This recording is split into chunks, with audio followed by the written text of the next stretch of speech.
Markle first moved from Los Angeles to Toronto in the winter of 2011, when a TV show Suits started filming, and she met Prince Harry here as well.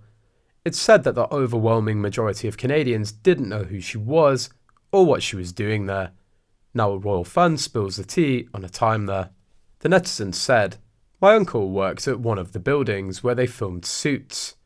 And they filmed in the office area where he worked, so years ago I'm in Toronto and he took me to his office to show me how fancy schmancy it is and all the cool stuff, and he asked if I watched Suits and I'm like, nope, never heard of it."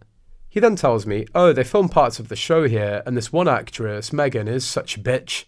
She refuses to be here if any of us are here and will not make eye contact or acknowledge any of the people who actually work in this office. So we have to rush out of here on filming days and pray she's not in an elevator."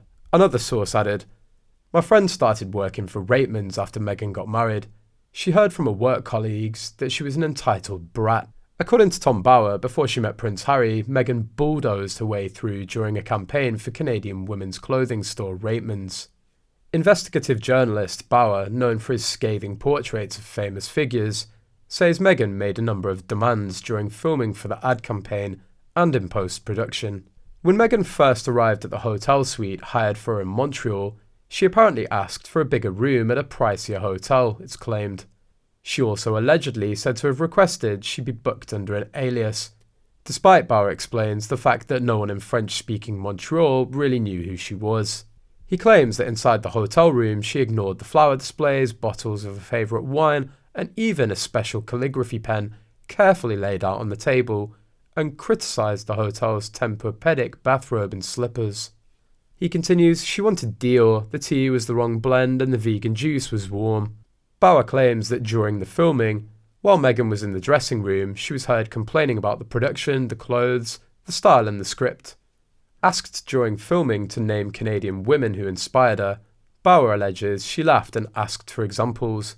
"None of them inspire me," she apparently replied, adding, "You can't make me say something I don't want to or don't believe in."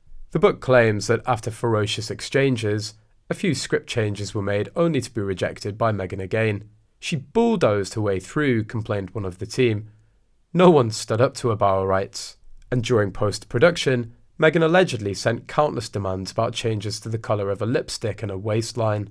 Bauer says she also asked them to touch up her feet because she claims they're often criticised online. "Please fix my feet for me," she said to have written. "I get slaughtered online for people picking apart my feet, sadly. There's a scar on my left foot and my right foot isn't the prettiest. I've got a long toe, etc." In his book, Bauer also writes that Meghan, despite her claims, has no ancestry in Malta. She's previously said that her father's great-great-grandmother, Mary, lived in Malta with a British soldier called Thomas Bird. Meghan further says they married and had a child born in 1862, and Mary was said to have been employed as a cook at Windsor Castle. But Bauer writes that although Thomas Bird did marry Mary, but in Dublin in 1860, clearly excluding any employment in Windsor Castle. Bird, he says, was posted with his wife to India and briefly to Malta. Soon after, a son was born and they moved to Canada, where Thomas died.